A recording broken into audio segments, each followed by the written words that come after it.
Good morning, brothers and sisters. Oo. Holy Spirit, bless your holy word. Our topic for today, God is the God second chance topic, no? So, what was, Oo. ito na yun. It teaches us always forgiveness sa bawat kapwa natin na magkasala. Mas lalo na yung sa mga unbelievers. Hindi natin pwedeng i-judge yung kapwa natin na porket siya ay makasalanan kasi di ba sa Romans there is no righteous, not even one, kaya hindi tayo pwedeng i-judge natin na siya ay makasalanan, ako ay hindi. Kaya dapat talaga na bilang yung sa unbelievers, kailangan natin na magpatawad kasi kung hindi tayo magpatawad sa kapwa natin, hindi rin tayo papatawarin ni God. Kaya, no one is righteous nga. Hindi natin titingnan yung tao kung ano yung kasalanan na nagawa niya.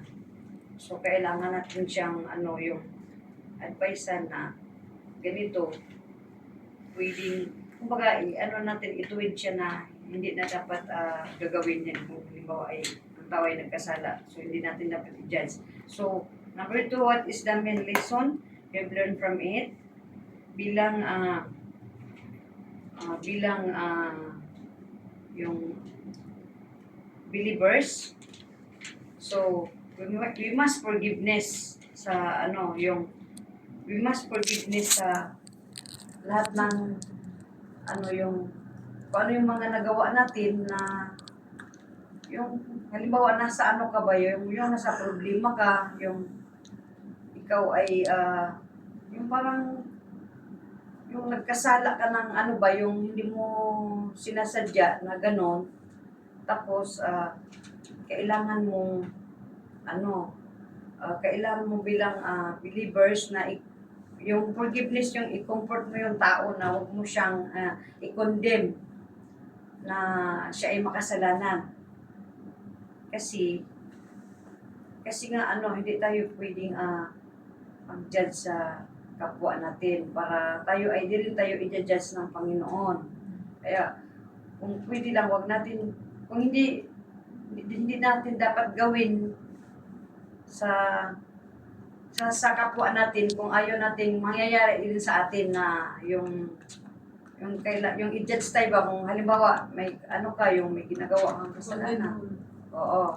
So kailangan yung huwag mong gagawin sa kapwa mo para hindi rin yung parang consequence ba kung ano yung nagawa mo, gayon din ang mangyayari. It will whatever you do, it will returns to you. So number 3, how did impact the lesson you've learned from it? So as a believers,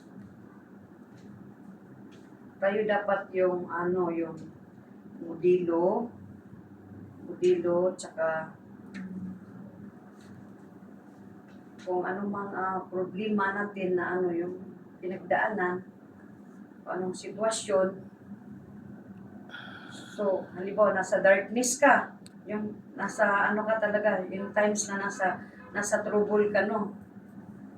Yun kailangan natin yung magpakalakas, wag yung negative na lamang ang nasa natin, yung nasa isip. So, kailangan maging ma-challenge tayo sa buhay natin. At para maibalik natin yung halimbawa sa kapwa na mo, para maibalik natin yung siya, kung anong meron siyang naranasan para maibalik, kailangan natin yung tao na i-challenge na maging na siya, maging tuwid sa buhay niya.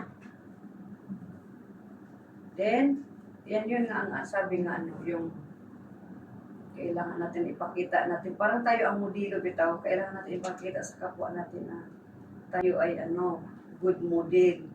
So, kailangan natin akayin yung kapwa natin pag nasa darkness siya. So, kailangan natin siyang dadalhin sa tamang sa tamang paraan. So number 4, how would you apply everything you've learned from it? So I will apply it. Yun yung tungkol doon sa yun. God love. Ito yung God love, yung sa love the second chance for unbelievers at believers. Yun, yung ko dito, ang na-learn ko ay bilang as a believers. So, kailangan natin na yung hindi tayo sa kapwa natin, kung ano yung nakikita natin mga kamalian or yung hindi tayo dapat judge yung tao sa kung ano yung mga gawa niyang mga kasalanan o yung mga kamalian. So kailangan natin bilang believers na turuan natin siya, tsaka yung makikita din natin sa sarili natin kung paano tayo ng kapwa, magmahal. Kaya nga, God, yung mahalin natin yung kapwa natin bilang katulad sa pagmamahal ni Lord sa atin, yung yung nasa yung sa Mark chapter 12 verse 30. Yun God, the love your God with all of your heart, with all of your mind, with all of your soul, with all of your strength.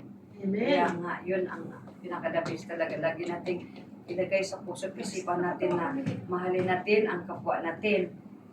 Kasi nandiyan ang ng utos ng Lord na love your neighbors as yourself. So, bawat isa ay magpamahalan tayo. Yan lang po. Thank you guys.